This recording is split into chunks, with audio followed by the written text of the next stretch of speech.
Heyo everybody, Haku here with my review for, it's a double review actually, for Citrus episodes 9 and 10. Sorry, there was, don't really know how to explain this since I explained it so long ago, but last weekend there was a little bit of a house fire. Everything is fine, so don't worry about any of that, but I couldn't record any videos last weekend or anything. So yeah, double review for this week. That was kind of an awkward way to put things, but either way, let's get into actually talking about the episode. Just sorry I'm a bit late on things. Either way, starting with episode 9, let's talk about it first. So Matsuri is blackmailing Mei using that photo, but she's doing it to protect Yuzu. I feel like Matsuri to me is not as redeemable. She's not completely unredeemable, but not as redeemable as Himiko or Drills. Yeah, she's not as redeemable as her. Just because she was more of a jerk, but she isn't completely unredeemable, and I'm happy with how it all works out. But either way, so she's blackmailing Mei, but it is to protect Yuzu in her own messed up way. I really like the OST for this scene. Yuzu is failing back at their house, apartment, whatever, is failing to bake from scratch. And she's so cute the way that everything Yuzu does, she is like just completely obsessed with Mei, completely in love, and it's so fun to watch. I would rather just more of that, more of the sweet happy stuff, less of the drama and sadness. But either way, that's really cute. Mei lies to her and the mother to avoid Christmas, and says that Matsuri needs Yuzu and she should go with her. And I really like that. That whole scene and Mei telling that Yuzu she should go the next day. I like that a lot because it kind of makes Mei unquestionably the good guy here. Mei is doing this because she can see that, in a way, I guess similar to her, the way that Mei still needs to be saved, Matsuri needs some saving too. Matsuri is only doing this because without Yuzu, I don't want to say her life is completely screwed up, but Yuzu is incredibly important to Matsuri, and she's kind of the only person she has. So without her in her life, Matsuri is bound to fall into some very bad behavior, and I like that Mei recognizes that. So then the next day, Yuzuchi attack from Harumin just nails her. I like seeing Harumin again. She's kind of just a background comedy character and hasn't really done much for the plot, but I really like Harumin. And I kind of could predict when everything happened, with them going out that same day that she had given the work phone to Mei. I was like, okay, I kind of see where this setup is going. She's going to have try to have her caught in the act or something along those lines. But Matsuri, we see some flashbacks and stuff about the past. Matsuri used to have Christmas with Yuzu's family. Her parents were always busy, and they're still that way, so Yuzu's pretty much the only person that she has. One thing through this scene, and I've thought it before, but I actually put it in my notes here while I was watching because I was like, I need to write this down so I don't forget to bring it up. Matsuri's voice to me doesn't always fit her design. I think maybe it's a little bit too anime, maybe a little bit too high pitched. It doesn't really match her design all that well to me at times. Then it got to the point during that scene when they were talking in the, I guess, little cafe or whatever that they were eating at, where I was like, okay, Matsuri just deserves to be slapped. Yuzuchi needs to go rescue Mei again, and Yuzuchi does it. She is the return of safer Yuzuchi. Then Mei says later on in the scene on the train, which we get next, and I thought that was really, really good too, that she didn't fight against this because she kind of wanted to see how much Yuzu cared about her too.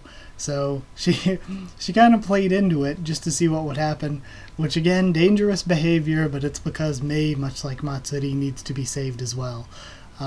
So I like the conversation that the two of them had, and it some people might think it felt too easy. Matsuri changed and became good all of a sudden too easy. But I think it makes sense. I think it all worked out well. It all worked out well enough. We get the Christmas scene, or at least the beginning of it this episode, and I thought it was funny, where Mei gets the cake and she's like, "It's disgusting," and Yuzu looks all disappointed and she's like, "Did you really think I would say this?" But Yuzu keeps crying and says, she blames herself for all of the stuff that happened with Matsuri. She sees that, of course, why wouldn't Matsuri be mad if all she's ever focused on is Mei?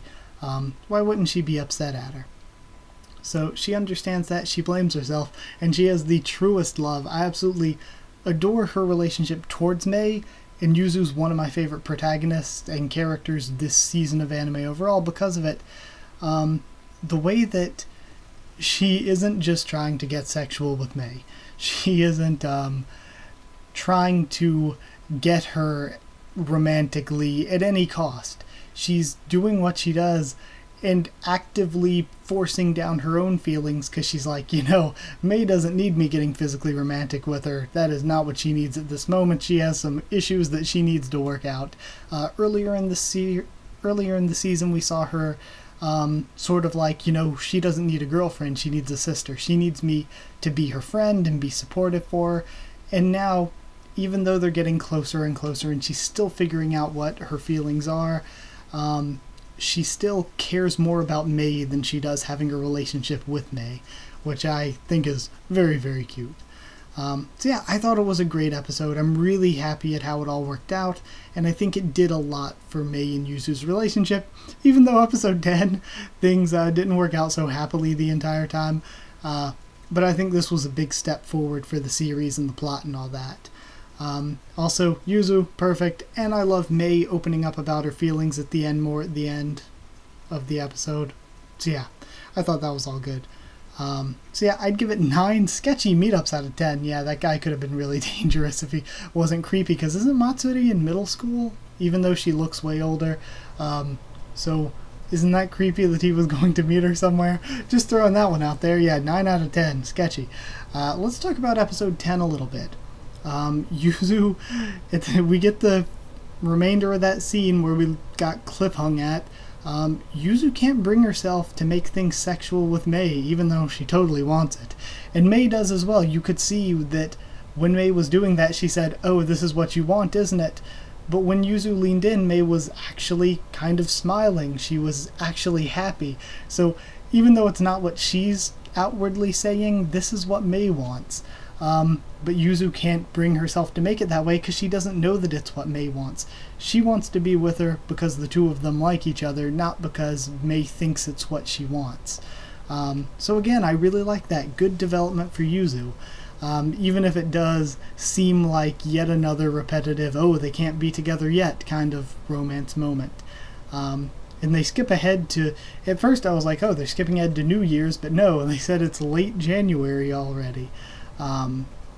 Mei is off working on the school trip, and Matsuri talks some sense into Yuzu, actually. I thought she was actually helping her quite a bit with what she was saying. Pretty much saying that, you really think Mei doesn't want this? Or she wouldn't play along with this? You got to think about people other than yourself here, and stop just hiding your feelings hiding your feelings like you're hiding the dirty books behind the normal ones. So I actually think that Matsuri helped Yuzu. Sometimes it takes somebody a little bit messed up in the head to show you what the right thing is, I guess, is the lesson there, somewhat. But enter the Mary Sues. Now, it's just a joke. I actually really, really like the twins, just from what we saw this episode. But their designs, they're just so... Their designs are so very anime. It's like, all of these characters are... They have... I don't want to call it realistic, but you know how some anime, there's like crazy shapes and designs and crazy hair colors and all that. And then there are some, like this one, where the face shapes are pretty normal, the hair colors are all normal. I mean, Matsuri has pink hair, but as a kid she had black hair, so we can assume that it's just dyed. Maybe we can assume these two both dye their hair the same color as well. But yeah, they seem very, very anime in a sort of muted anime world. But either way, they're here. Yuzu is running late. She meets the older sister of the group, and those two were funny together. I liked Yuzu pretty much on her two-person trip with the older sister, who is Sara. Yeah, right? Sara, and then Nina's the younger one, who is a giant, which I absolutely love as well. She's freaking cute. Even compared to when later on she's standing beside Mei and Yuzu, even then she is like head and shoulders above them. Like, she is huge. She's a giant. But either way, I absolutely love that. I think it's hilarious. So Sara can't stand being constantly compared to her sister. At first, when she's talking about, oh, I met this girl and it was great, and we later on find out it's Mei, if you couldn't tell throughout all the dialogue that it was going to end up being her. But at first it kind of seemed like, oh, I met her and she's my destiny and all this, and I was like, oh, she just met someone and she was really fortunate and she really liked them. But then she starts going into, oh, she was my destiny and I don't care if it's a boy or a girl if I like them, which means she's maybe bisexual. So I slowly turned to, I was like, oh, I thought she was just talking about her normally, but no, she means she's attracted to her. And I was like, oh. So that was something that took some time. I was like, oh, she's talking romantically. She isn't talking just as a nice person to her kind of way. So they have their little two-person school trip like I brought up, where they're trying to catch up to their schools.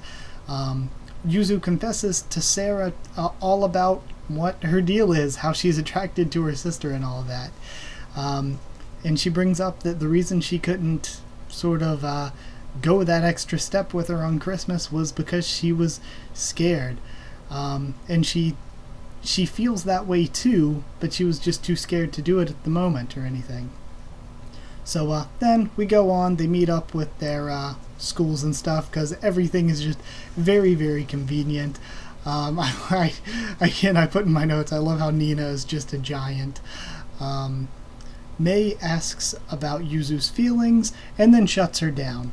And again, it seems like one of those things where Mei likes her, she felt that way about her, but now that Yuzu couldn't do it, she's like, I feel like Mei kind of thinks that Yuzu doesn't like her the way that she does. So it's like they both like each other, but they both are reading something different from the situation right now, and we still have a few episodes left to wrap this up and make them love each other. I know the series, I think the manga's still ongoing, so they're probably not going to end up together this quickly just in one season. But I'm enjoying the ride so far, and we'll see how it goes. I thought it was a good episode again, because that's actually where we end. Also, what's-her-face? Nina was listening on while all this was happening. So yeah, good episode again. I like the twins a lot, actually, and we got more development. I don't think it was quite as good as episode 9, because episode 9 wrapped up the whole Matsuri arc kind of deal. But this was still quite good, and I'd still give it 8.5 something. 8.5 twins out of 10? School trips out of 10? Something like that. So yeah, that was my double review. Hope you enjoyed it. Like, if you did like the video, comment on there to tell me what you thought of these two episodes, what you thought of my thoughts on them. Subscribe for more Citrus, much more on the channel. Follow on Twitter if you want. I can try to keep you updated there and stuff for the channel. If you want a link to our Discord server, just ask and I'll give you one. Oh yeah, next week sometime I'll do a video discussing what I'm going to cover for the channel next season. Right now I'm just thinking Boku no Hero Academia Season 3 and Magical Girl Site. I'm thinking I'll just do those two for the reviews weekly, but there is going to be another Girls Love manga, essentially, or anime, essentially. And I'm going to probably watch that as well. I'll talk about which ones I'm watching but not reviewing as well, because we can still talk about those in like the hot Q&A and stuff. So either way, that's it. Thank you for watching, and I'll see you all next time.